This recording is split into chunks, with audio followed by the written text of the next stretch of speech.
कायदा व न्याय मंत्री SP सिंह बघेल यांनी 12व्या छात्र संसदेतील मुलांना केले आवाहन। यावेळी त्यांनी मुलांना जीवनात काहीही करण्याआधी विचार करा आणि आजवर घेतलेल्या इतरांच्या अनुभवावरून सरळ सरळ राजकारणात येण्याचा सल्ला त्यांनी यावेळी दिला। पाहूया ते नक्की काय म्हणाले। विजय माल्या साहब, अमर सिंह साहब जब MP बने तो मैंने वो भी पैसा कमाना भी छोड़ दिया, इसलिए देश की हर विधा का इसरो के बैठे हैं, लेकिन एटॉमिक एनर्जी के राजा रमन्ना साहब हमारे यहाँ MP बन कर के आए थे।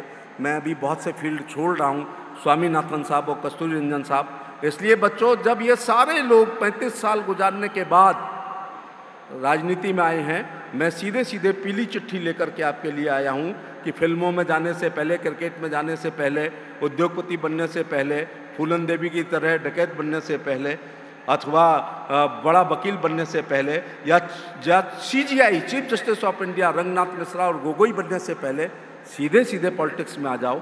ये मैं आपको निमंत्रण देने के लिए आपके बीच में आया हूँ और यह आपकी जिम्मेदारी है, क्योंकि भारत भूमि का एक टुकड़ा नहीं है, ये जीता जागता राष्ट्र पुरुष है।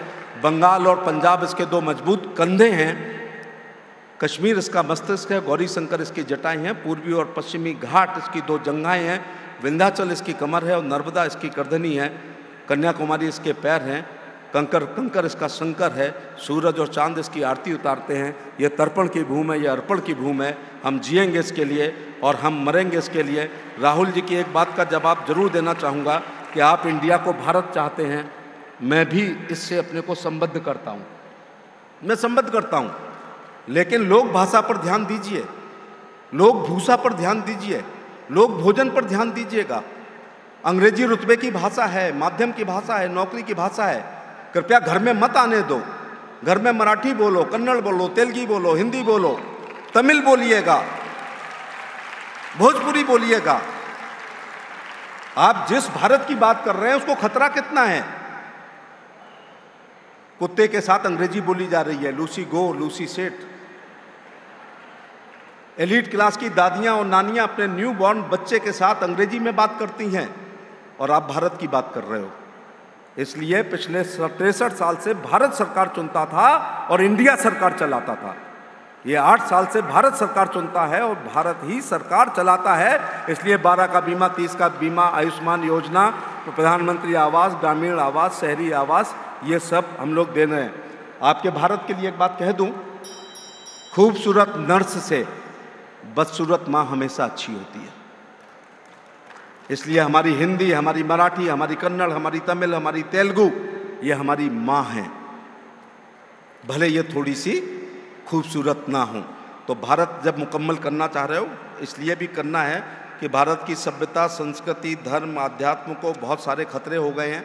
1191 में तराई के युद्ध में हम जीत गए, 1192 में हार गए। लम्हों ने खता की, सदियों ने सजा पाई। एक गुलाम के गुलाम गोरी ने हमको गुलाम किया, फिर उसके गुलाम कुतुबुद्दीन ऐबक ने, फिर उसके गुलाम इल्तुतमिश ने, फिर उसकी लड़की रजिया ने, फिर अलाउद्दीन खिलजी ने, मोहम्मद खिलजी ने, जलालुद्दीन खिलजी ने, फिरोज तुगलक ने, मोहम्मद तुगलक ने, गयासुद्दीन तुगलक ने, सिकंदर लोदी ने, बहलोल लोदी ने, इब्राहिम लोदी ने, बाबर ने, हुमायूं ने, अकबर ने, जहांगीर ने, शाहजहां ने, फिर औरंगजेब को भी इस महाराष्ट्र को झेलना पड़ा। इसलिए सभ्यता, संस्कृति, धर्म, आध्यात्म, लोक भाषा, लोक भोजन, लोक भूषा और भारत को, जम्बू द्वीप को खतरा पहुंचा है। फिर लॉर्ड मैकाले आ गया, अंग्रेजी आ गई, तो ये खतरे हैं। इसलिए मैं जो चाहता हूं बच्चों से, वो शेर के साथ समाप्त करता हूं, जो VC साहब ने अच्छी तरीके से नहीं पढ़ा था, कि हो गई है पीर पर्वत सी पिघलनी चाहिए और इस हिमालय से कोई गंगा निकलनी चाहिए। और आज यह दीवार पर्दों की तरह हिलने लगी, शर्त लेकिन थी कि यह बुनियाद हिलनी चाहिए। सत्ता परिवर्तन के साथ व्यवस्था परिवर्तन भी होना चाहिए। हर सड़क पर, हर गली में, हर नगर, हर गांव में हाथ लहराते हुए हर लाश चलनी चाहिए। और सिर्फ हंगामा खड़ा करना मेरा मकसद नहीं, मेरी कोशिश है, यह सूरत बदलनी चाहिए। प्रधानमंत्री जी ने लोकतंत्र को और मजबूत किया है, महिला सशक्तिकरण को। कालाहांडी वाला राज्य उड़ीसा, जहां भूखमरी से कभी कांग्रेस के जमाने में लोग मरते थे, उड़ीसा पिछड़ा राज्य, उसमें सबसे पिछड़े आदिवासी और आदिवासियों में सबसे पिछड़ी महिला, और अंतिम पायदान पर खड़ी हुई एक आदिवासी महिला श्रीमती द्रौपदी मुर्मू को भारत का राष्ट्रपति बना करके राजनीतिक अंत्योदय करने का काम श्री नरेंद्र मोदी जी ने किया है। और मान्यताएं बदली हैं, डेमोक्रेसी की भी मान्यताएं बदली हैं और पद्म पुरस्कारों की भी बदली हैं। पहली बार ऐसा हुआ है, महिला हर जात की पिछड़ी होती है और आदिवासी की तो बहुत पिछड़ी होती है। पद्म पुरस्कारों की मान्यताएं बदली हैं। पहले लोग सोचते थे कि जो बर्बरी का पर्स लेके चलते हैं, एलबी का पर्स रखते हैं, राडो की घड़ी पहनते हैं, रेबन का चश्मा लगाते हैं, ऋतु बेरी के कपड़े पहनते हैं, ऑक्सफोर्ड, हार्वर्ड और कैम्ब्रिज से पढ़ के आए हैं, यू नो करके फर्राटेदार अंग्रेजी बोलते हैं, पद्म पुरस्कार उन्हीं के हिस्से में आएंगे। ये नरेंद्र मोदी ने मान्यता बदल दी है। अब पद्म पुरस्कार भारत में वो लोग भी पाएंगे जिनके पास राष्ट्रपति भवन जाने के लिए एक जोड़ी चप्पल नहीं हुआ करती थी। देश बदल रहा है, आगे बढ़ रहा है। मैं अच्छे नेतृत्व को खतरा है, लेकिन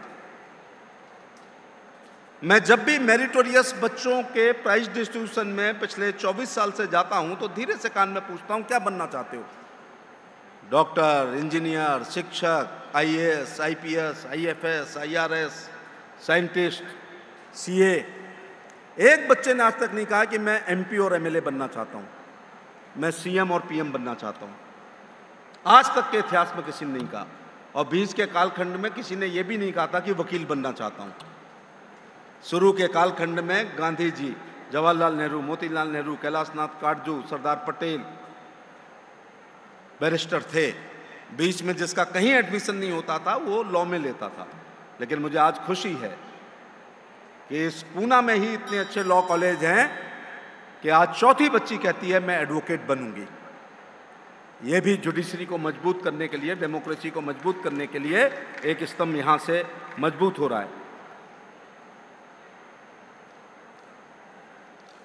शायद इस 3 दिन की छात्र संसद में किसी बच्चे में राजनीति के प्रति जिज्ञासा पैदा हो। तो मुझे लगता है कि अगर एक भी बच्चे में, पढ़े लिखे बच्चे में राजनीति के प्रति जिज्ञासा पैदा हुई तो अच्छा नेतृत्व मिलेगा, जो आप लीडरशिप की बात कर रहे हैं। लेकिन राहुल जी, ये भी कहना चाहूँगा, छात्र संसद से आप डेमोक्रेसी को मजबूत करना चाहते हैं, लीडरशिप को निकालना चाहते हैं, तो एक शेर याद आ रहा है मुझे कि बहुत ख्याल रखते हो परिंदे का दाना पानी का, इतने ही अच्छे हो तो परिंदा खोल क्यों नहीं देते, पिंजरा खोल क्यों नहीं देते। अगर आप वास्तव में लीडरशिप को डेवलप करना चाहते हैं तो अपने विश्वविद्यालयों में छात्र संघ के चुनाव करवा दो। और छात्र संघ के चुनाव में जब इस कैंपस में जिंदाबाद, मुर्दाबाद और विदेश नीति पे, राजनीति पे, आंतरिक नीति पे, जल नीति पर, डिफेंस नीति पर भाषण देके जब बच्चे चुनाव जीतेंगे तो देश की संसद को अच्छा नेतृत्व मिलेगा। तो अच्छे नेतृत्व की कमी के पीछे ये भी है कि विश्वविद्यालयों में और कॉलेजों में आजकल स्टूडेंट यूनियन के चुनाव बंद हो गए हैं।